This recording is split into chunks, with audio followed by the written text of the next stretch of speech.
सभी भाई बहनों को जय मसीह की। आज हम इस तीसरे और अंतिम भाग में प्रवेश कर रहे हैं उस प्रश्न के उत्तर की तलाश में, क्या एक मसीही विश्वासी रक्षाबंधन मना सकता है? ये प्रश्न केवल एक त्योहार को लेकर नहीं है।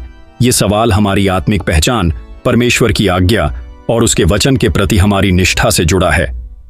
बाइबल हमें कौन सी पहचान देती है? गलातियों 3:27 कहता है, जितनों ने मसीह में बपतिस्मा लिया है उन्होंने मसीह को पहन लिया है। न तो यहूदी रहा, न यूनानी, न दास, न स्वतंत्र, न नर, न नारी, क्योंकि तुम सब मसीह यीशु में एक हो। जब हम मसीह में होते हैं तो हमारी पहचान परिवार, जाति, संस्कृति या परंपरा से नहीं, परमेश्वर की संतान के रूप में होती है। मसीही का हर कार्य आत्मिक सत्य से संचालित होना चाहिए, न कि सामाजिक दबाव या भावनात्मक वफादारी से। क्या भाई बहन का प्रेम बुरा है? बिल्कुल नहीं।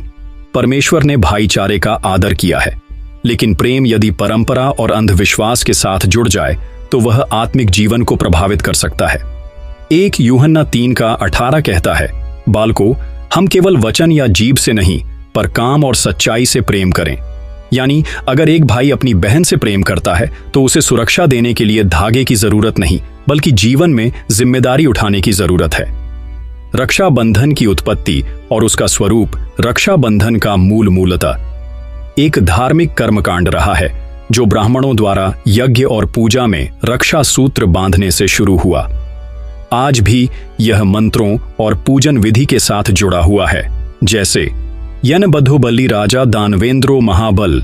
इन मंत्रों का अर्थ है कि जो रक्षा सूत्र बलि राजा को बांधा गया था वही तुम्हारी रक्षा करे। अब सवाल उठता है, क्या एक मसीही को ऐसे सूत्र से अपनी रक्षा की आशा रखनी चाहिए? जब भजन संहिता 91:1 कहता है, जो परम प्रधान के छाया में रहता है वह सर्वशक्तिमान की छाया में सुरक्षित रहेगा, तो फिर किसी धागे से या विधि से रक्षा की आशा क्यों? रिश्ते निभाना और आत्मिक आज्ञाकारिता। मसीही विश्वास का मतलब रिश्तों को तोड़ना नहीं, बल्कि उन्हें सत्य और प्रेम में निभाना है। आप अपनी बहन से प्रेम कर सकते हैं, उसे आशीष दे सकते हैं, उसके लिए प्रार्थना कर सकते हैं, लेकिन किसी भी धार्मिक कर्मकांड में भाग लेना मसीह की अगुवाई से पीछे हटना है। दूसरा कुरिन्थियों 6:14 कहता है, अविश्वासियों के साथ अनमेल जुए में न जुटो।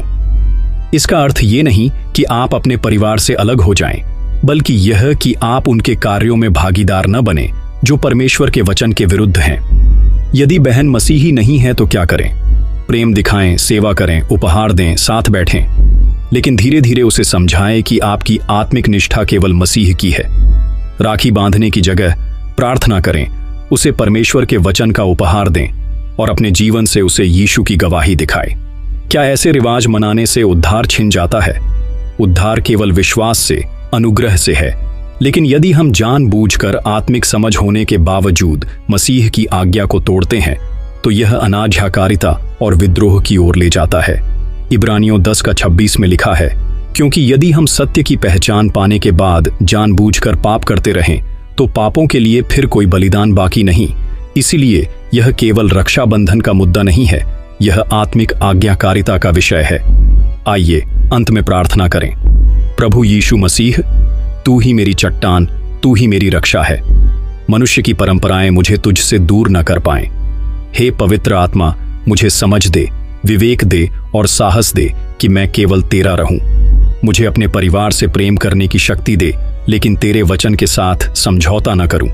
जो बहनें और भाई अभी तक तेरी सच्चाई से दूर हैं, उन्हें तेरी ज्योति में लाना मेरी प्राथमिकता हो। यीशु के नाम में प्रार्थना करती हूं, आमीन।